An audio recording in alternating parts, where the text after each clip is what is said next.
দেখুন, ব্যাংকের নির্বাচন, স্কুলের নির্বাচন বা পুজো কমিটির নির্বাচন, সব জায়গায় টিএমসি ওটাকে পলিটিক্যাল একটা এজেন্ডা বানিয়ে হজ্জুরি করে। ক্যান্সারে নেই আর ভয়, NCRI এ হবে এর জয়। আপনাদের ভরসা নেতাজি সুভাষচন্দ্র বোস ক্যান্সার হসপিটাল।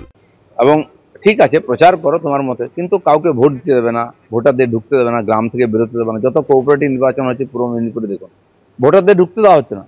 মুসলিম এলাকায় বুথ করা হবে, গুন্ডারা দাপিয়ে বেড়াবে, কেউ ভোট দিতে যাবে না। মেদিনীপুর টাউনেও তাই করার চেষ্টা হয়েছে, মারপিট। এটা কি? আর এমএলএ একজন মন্ত্রী, তিনি গিয়ে ওখানে গুন্ডামি করলে তাকে তো লাঠিপেটা করা উচিত, মারেনি কেন, মেরে বার করে দেওয়া উচিত। এটা কি গণতন্ত্র চলছে? নিজের মতো করে ওর ব্যবসা চালাচ্ছে, দোকান চালাচ্ছে, লুটপাট করছে, আর মুখে বলা হচ্ছে দেশে গণতন্ত্র নাই, নাই, স্বাধীনতা নেই। তোমরা কাউকে স্বাধীনতা দিয়েছে? এবার অখিলগিরিকে লাঠি পেটার দাওয়াই দিলীপ ঘোষের।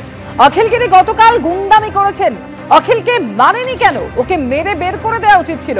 কাঁথিতে সমবায় ভোটের দাপাদাপি অখিলের টানে পাল্টা আক্রমণ করেছেন দিলীপ ঘোষ। সমস্ত ভোটে অশান্তির এজেন্ডা তৃণমূলের। একজন বিধায়ক ভোট কেন্দ্রে অশান্তি করবে, চুপ করে থাকবে লোকে? লাঠি দিয়ে মেরে ভোট কেন্দ্র থেকে বের করে দেওয়া উচিত ছিল। অখিলগিরিকে এভাবে নিশানা দিলীপ ঘোষের।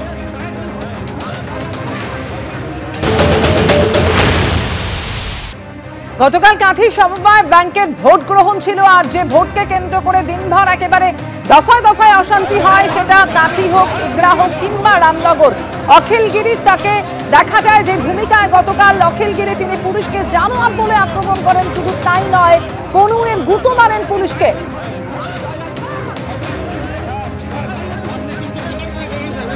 গতকাল কি বলেছিলেন অখিলগিরি, রাখবো আপনাদের সামনে। তিনি খুবই অসুবিধা করেছেন, তিনি তার পুলিশ বাহিনী নিয়ে আমাদের অরিজিনাল ভোটারদের বাধা দিচ্ছে। কাঁথি সমবায় ব্যাংকের ভোট গ্রহণকে কেন্দ্র করে গতকাল দিনভর উত্তপ্ত হয়ে রইল পরিস্থিতি। একদিকে অখিলগিরি, অন্যদিকে সুপ্রকাশ গিরি। সুপ্রকাশ গিরিকে দেখা যায় বিজেপি নেতাকে হুমকি দেওয়ার অভিযোগ ওঠে সুপ্রকাশ গিরির বিরুদ্ধে। আর অখিলগিরি, তাকে দেখা যায় এই ভূমিকা, যেখানে পুলিশকে জানোয়ার বলে আক্রমণ করেন তিনি। শুধু তাই নয়, পুলিশকে কনুয়ের গুঁতো মারেন অখিলগিরি।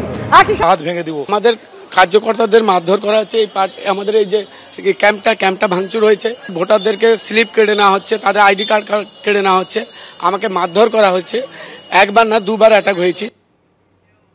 শুধুমাত্র অখিলগিরি নয়, সুপ্রকাশ গিরি, যিনি কাঁথি পৌরসভার চেয়ারম্যান, তার বিরুদ্ধে অভিযোগ করছেন বিজেপি কর্মী সমর্থকেরা, এবং বিজেপি নেতাকে হুমকি দেওয়ার অভিযোগ ওঠে সুপ্রকাশ গিরির বিরুদ্ধে।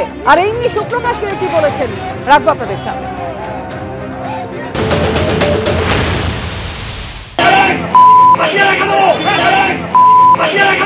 সাধারণ মানুষকে যদি ভয় দেখায়, সাধারণ মানুষের উদ্দেশ্যে যদি কটূক্তি ছুড়ে আসে বিজেপির ক্যাম্প থেকে, তাতে যদি আমি থ্রেট দিয়ে থাকি, তার কোনো তিনি যে বলছেন এটা এই অভিযোগ সম্পূর্ণ মিথ্যে অভিযোগ।